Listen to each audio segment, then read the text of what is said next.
नमस्कार दोस्तों, मैं शिवम मालविया आपका अपने चैनल इलेक्ट्रिकल इंजीनियरिंग में स्वागत करता हूं।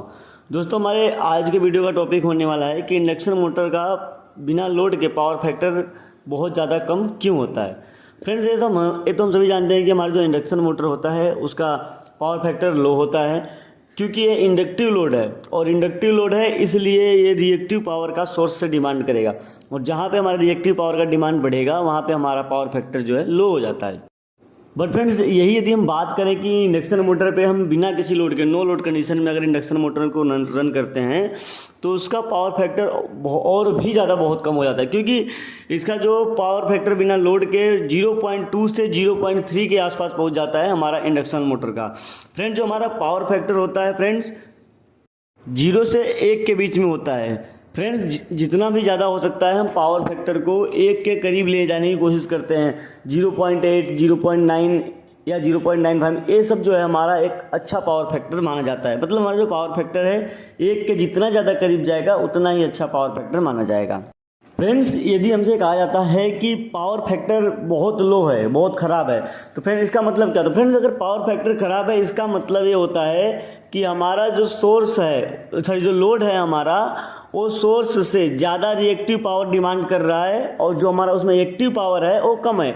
अगर किसी भी लोड में रिएक्टिव पावर की डिमांड ज़्यादा होगी as compare to active power, तो उसका पावर फैक्टर खराब हो जाएगा। और यदि उस किसी भी लोड का एक्टिव पावर ज़्यादा है as compare to reactive power, तो उसका पावर फैक्टर अच्छा माना जाएगा।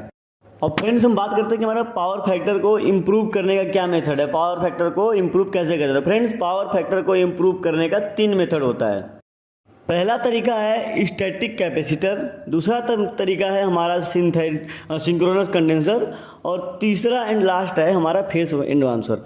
तो फ्रेंड्स, इन तीनों तरीकों से हम सोर्स जो लोड होता है उसको रिएक्टिव पावर खुद से देते हैं, जिससे कि वो सोर्स से उसको रिएक्टिव पावर लेने की ज़रूरत ना पड़े। लोड को जितना रिएक्टिव पावर चाहिए वो तो उतना रिएक्टिव पावर लेगा ही। तो फ्रेंड्स, इसमें हम क्या करते हैं कि हम खुद से रिएक्टिव पावर लोड को देते हैं, जिससे कि जो लोड है उसे रिएक्टिव पावर सोर्स से लेने की ज़रूरत ना पड़े। और यदि जो हमारा लोड है सोर्स से रिएक्टिव पावर नहीं लेगा तो उस कंडीशन में उसका पावर फैक्टर ऑटोमेटिकली इम्प्रूव हो जाएगा।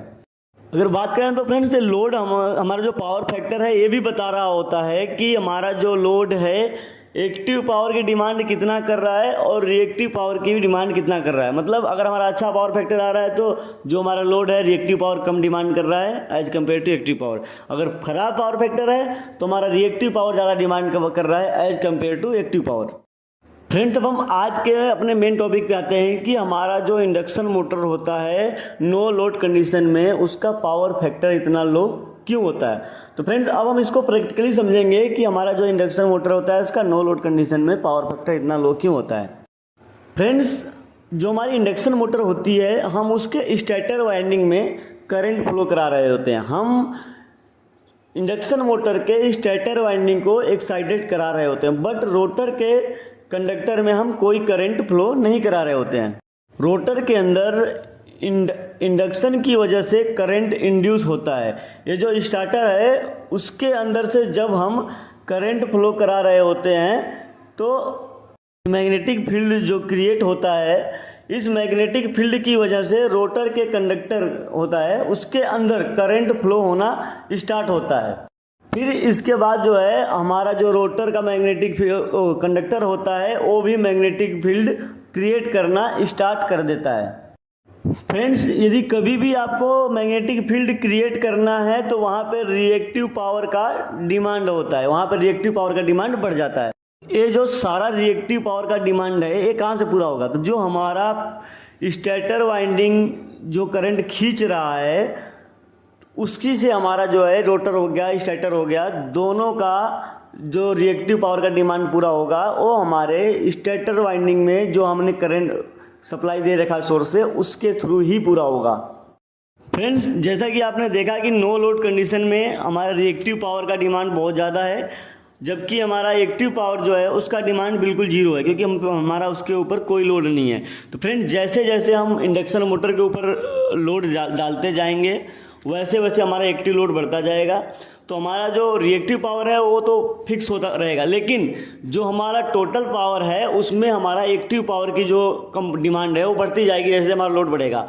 तो जैसे जैसे हमारा एक्टिव लोड बढ़ता जाएगा, एक्टिव पावर बढ़ता जाएगा, वैसे वैसे हमारा पावर फैक्टर भी बढ़ता जाएगा, क्योंकि हमारा जो रिएक्टिव पावर है वो फिक्स हो गया है और जैसे जैसे हमारा लोड बढ़ेगा एक्टिव पावर बढ़ता जाएगा और हमारा पावर फैक्टर इंप्रूव हो जाएगा। तो दोस्तों आई वो आपको वीडियो पसंद आया होगा, वीडियो जैसा भी लगा कमेंट करके जरूर बताएं। वीडियो अच्छा लगे तो लाइक कर देना, चैनल सब्सक्राइब कर देना।